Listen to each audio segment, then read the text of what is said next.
Have you ever wondered if there's a secret language the big players use in the financial markets?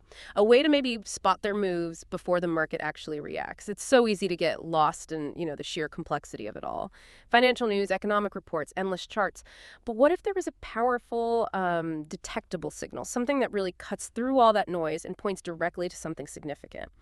Today, we're diving into a really fascinating strategy. It comes from a source titled Kurumsal Synchronización y le Piazza Çöküşünü Tahmin Etme, which translates roughly to predicting market crash with institutional synchronization. And our mission, really, in this deep dive is to decode this unique strategy. It claims to uncover the hidden footprint of institutional synchronization, which sounds complex, but it seems to be a surprisingly clear signal of, well, imminent market crashes. We'll try and reveal how the aggressive collective power of institutional money, when it aligns perfectly, can maybe telegraph these major market shifts before they hit the headlines. Yeah, and what's truly insightful here, I think, is that we're not just talking about random market movements, not even just general volatility. We're looking for a very specific, almost deliberate pattern of behavior. It's a kind of coordinated action that, as our source suggests, can be incredibly predictive. So this isn't about guesswork or trying to interpret, vague indicators. It's really about identifying concrete, quantifiable signals. Yeah. Signals from the most influential players in the market. It's about seeing deliberate action separate from all that everyday market chatter. Okay, so let's unpack a crucial distinction the source makes. It's about orders in the market. We often hear about the order book, right?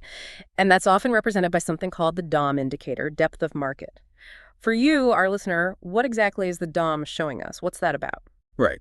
So the DOM, or depth of market indicator, is essentially a snapshot. It shows all the passive orders currently sitting there in the market. Think of it like a waiting list, maybe. Wow. The market, exactly. It shows buyers and sellers who are just waiting in the book. They're indicating their intent to trade, but only at certain prices, their bids to buy below the current price and their offers to sell above it. It's like seeing everyone lined up, ready perhaps, but not actively hitting buy or sell just yet. They're setting limits, waiting for the market to come to them, providing liquidity, basically. Okay, so the DOM gives us a clear picture of intent, but our source seems to put significant emphasis on the tape. How does the tape go beyond just intent? What makes it so critical, maybe even more immediate, as an indicator for this institutional activity? The tape. Well, the tape indicator reveals something entirely different, and arguably something with more immediate impact: the actions of the aggressive players.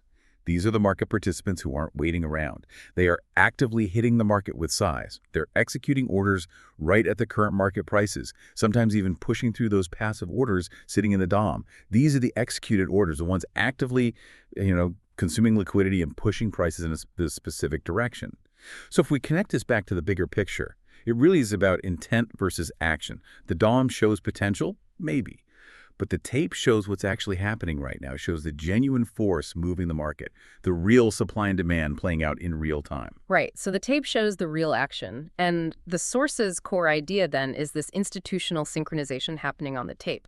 Can you break down what that phrase really means here, and why is the specific kind of synchronized behavior supposedly so powerful for predicting shifts? Absolutely. The power of synchronization, it lies in what it implies about institutional conviction and, well, their collective force. You see, institutions don't move small amounts of capital. Their trades are substantial, often involving millions. So when several major institutional players make these aggressive moves in related markets at the exact same time, well, that creates a powerful wave. It's often difficult for the market to just absorb that without a significant price reaction. It strongly suggests either a coordinated effort, maybe, or at the very least, a very strong shared conviction among these large players that a particular market direction is coming and coming fast. That kind of consensus among the big money is pretty rare, and it's a powerful signal because it indicates a broad-based decisive shift, not just some isolated activity. Okay, and the source zeroes in on very specific contracts to watch for this: ES, MES, NQ, and MNQ. Now, for our listeners, these are futures contracts. They're basically standardized agreements, right? To buy or sell something at a set price on a future date. Institutions like them for speculating or hedging. But why these specific four? What do they represent? Yeah, that's a great question. And the choice of these contracts is pretty critical to the strategy's effectiveness, it seems. So ES is the E-mini S&P 500 futures, and MES is its smaller cousin, the micro E-mini S&P 500 futures. These two directly track the performance of the 500 largest U.S. companies. They give you a pulse on the broad market. Okay, the S&P 500, got it. Then you have NQ, which is the E-mini NASDAQ 100 futures, and MNQ, the micro E-mini NASDAQ 100. These track the 100 largest non-financial companies on the NASDAQ, often tech and growth stocks. Right, the NASDAQ. Now, these aren't just popular. They're incredibly liquid, and they tend to move together. They're highly correlated. And that correlation is key, because if institutional selling pressure shows up across multiple related indices like these all at once, well, that indicates a pervasive shift in sentiment. It's not just an isolated move in, say, tech or just the broader market. They really serve as excellent proxies for that overall market sentiment. And the strategy also emphasizes timing. It's monitored during RTH regular trading hours, specifically on a 1-minute chart. Why that focus? Why such a precise, real-time, high-frequency time frame? Isn't that almost too granular? Well, the 1-minute chart during regular trading hours is crucial because this kind of institutional synchronization, especially the type leading to a potential crash, it's often an immediate and very aggressive event. This isn't really about spotting long-term trends. It's about catching the instantaneous, concentrated action of these major players. Aggressive orders on the tape, they hit the market fast. And the 1-minute time frame lets you capture that precise moment of collective impact. It highlights the real-time, high-frequency nature of it. It's really about the immediacy of the signal, catching it as it happens. Okay, immediacy. But it's not just any aggressive sell. The strategy adds another layer, a crucial filter, a minimum of 500 lots. Now, is there a risk maybe of missing important, slightly smaller institutional moves by setting that threshold so high? Or is 500 really the magic number here? And maybe just quickly for our listeners, what exactly does a lot represent in futures? Yeah, good point. A lot in futures is a standardized unit of trading. It's basically a block of contracts. So 500 lots isn't just 500 individual contracts. It signifies a really substantial volume, a true institutional size block trade.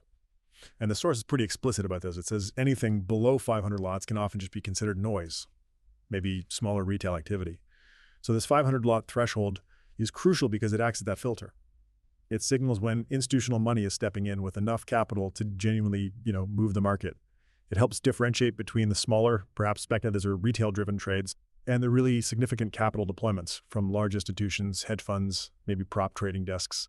It's a specific quantitative measure, designed to filter out the irrelevant stuff, basically, and let us focus on the movements that could actually have a big impact. It's a way to cut through the daily chatter. So the threshold is really designed to isolate the heavy hitters, the players who can genuinely influence price, not just, individual retail traders making smaller moves. That makes sense. Clarifies the intent there.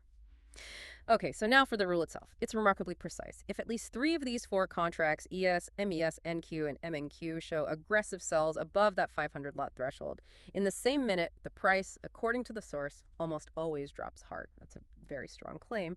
What makes this 3 out of 4 conditions so robust? Are there any situations where it might, give a false signal? It is a very precise condition, yeah. And that precision is supposedly what gives the signal its predictive power. It's the confluence of factors that's critical. You need synchronization across multiple related contracts. It has to happen within the same minute. And it has to be above that institutional threshold of 500 lots. Each of those elements on its own suggests strong selling pressure, right? But when you combine them, that creates a signal of profound collective conviction. Now, why 3 out of 4? Well, that's powerful because it suggests broad market conviction. It's not just an isolated move in one index. When the selling is pervasive enough to hit 3 of these major correlated indices simultaneously with size in the same minute, it points to a strong, broad-based move. That significantly increases the probability of a wider downward move. The source does state the probability is extremely high, which suggests that, while no market prediction is ever 100% foolproof, this specific combination of events is a very, very strong indicator. It signals a widespread aggressive exit by major players. And our source even gives a live example to really bring this home, showing how it played out in a real situation. Let's walk through that moment by moment. Okay, so on ES, the E-mini S&P 500 futures, there was an aggressive sell. 11,137 lots. That's way over our 500 lot threshold. Big institutional action right there. Definitely over the threshold. And then in the very same minute, MES, its micro counterpart, showed 3 separate sells. One for 500 lots, one for 542, and another for 679 lots. Wow, multiple hits on MES alone. Exactly. So MES alone saw multiple institutional-sized aggressive sells just within that single-minute window.